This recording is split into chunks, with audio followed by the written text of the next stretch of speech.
like iTunes search your name and there's like a song. I mean, it's kind of cool, you know. Thank you. Yeah, it's Paul Sorvino and myself. It starts in heaven. It should be neat, man. This is going to end up as someone's ringtone now. Now they just did this at this panel. Yes, sir, brother. G'day, boys. You've worked with some great people before, Billy Connolly. Knock off the phony accent. William Dafoe. Is there anyone who, when you were growing up or even as an adult, who you've worked with who really influenced you or you'd love to work with again? Me, Flannery. Really? He's making that shit up like this. You know, one of the guys I wanted to work with was Jack Lemmon. And oddly enough, the first film that I ever did, The Grass Heart, had an amazing cast in it, and Jack Lemmon was in it. I didn't get any scenes with him, but I got to do a film with him. And I remember every night, myself and Roddy McDowell would go to the Cracker Barrel and have supper. And that was way back, I'll date it for you. I had auditioned heavily and I really campaigned hard to get the role of Powder. And finally, when they chose me, you know, I was talking to Roddy at the Cracker Barrel. Wonderful individual, one of my favorite men on the planet. Here's a little lesson for you. I talked to Roddy and I said, you know, I have to shave my head, I have to do all this, you know, should I do it? And he was like, absolutely, you should do it. And he read the script for me the night. It's Roddy McDowell. Taking the time to go home at night, read the script, and come back the next day. We're having a Cracker Barrel, and he's like, yeah, you should definitely do this, definitely do this. And I'll never forget what a genuinely lovely human being. He would have these dinner parties at his house and invite this potpourri of thespians. I remember I went one time, and there's Liza Minnelli, Johnny Depp. I'm having dinner at Roddy McDowell. It was just crazy.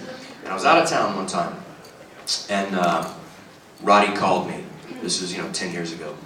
And I was in Toronto filming something, and I didn't call him back, I was just busy. And he called about 3 weeks later again, and I didn't call him back. And after I wrapped, I went back home, and I got a phone call that he had cancer and he passed. Yeah. And I didn't call him back. And super cool human being. He's, after the fact that you get to meet him, my favorite person I've ever worked with, Roddy McDowell. Going into it, Jack Lemmon. Right. Very cool. A little message, windows of opportunity, they're portholes, not bay windows. Right. Call them back, Cheers, boys. Thanks. Yeah, thank you. Unfortunately, this is going to be our last question. Sorry, guys, but this gentleman's going to make it a good one. This is for Rocco. What was your favorite joke to tell in the movie? Didn't I only tell one? What was it your favorite? Was it your best joke you ever told? Well, we had to decide between two of them, and I remember we did them in front of Dafoe, and the other one was kind of tacky. It was along the same. It was fucking hysterical, man. Tell it. Tell it, Rob. Yeah, it was along the same line with the genie, and the guy says, it's kind of rough, don't put this on the internet. Do it. Say it. I'm sure none of this will end up on the internet. The joke was, well, see, this isn't a film. You're allowed to do this in a film. Like, Because it's not you. So pretend I'm in a film. The joke was that the genie comes out and he says, and it's an African-American genie, and he says, because you see what Just say it, Rock. Throw it out there. No. Say it. In the scene, Yakavetta was supposed to look like a jackass, a prejudiced person, and which I wasn't. But he would push me to say this. So, I don't want to tell the truth. Do it.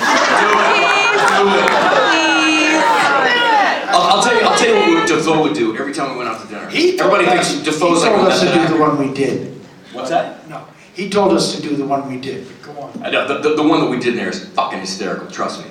You'll get it out of rock if you keep pressing it. Every night we'd go out to supper, and there's only one line that Defoe ran. Everybody's like, oh, Defoe's a method actor. He's a method actor. I'm like, that guy's not a method actor. Method actor's like somebody that like stays in character, only recites their lines. You have to call me by my character name, don't look me in the eye, that kind of shit. Wacky. And we'd go out for pizza, and there's only one line Defoe kept fucking running, and it was with me. We'd be at a restaurant, order pizza, the waitress would be right there. I'd be like, yeah, I'll have a margarita, light on the basil, and he'd look at me and go, fag.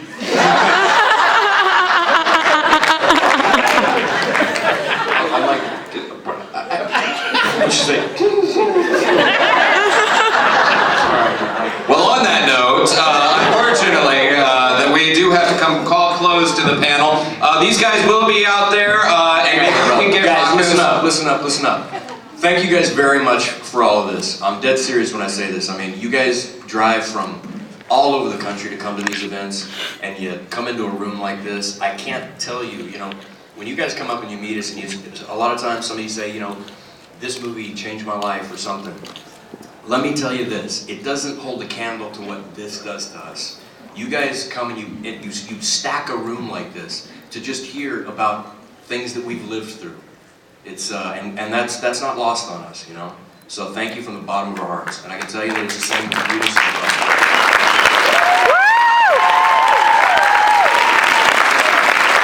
I wish everybody could feel this, because it's just a long run of people to tell you that you were part of something that really moved them. So God bless you guys. Thank you very much. And maybe you can get the joke out of Bronco back to the table.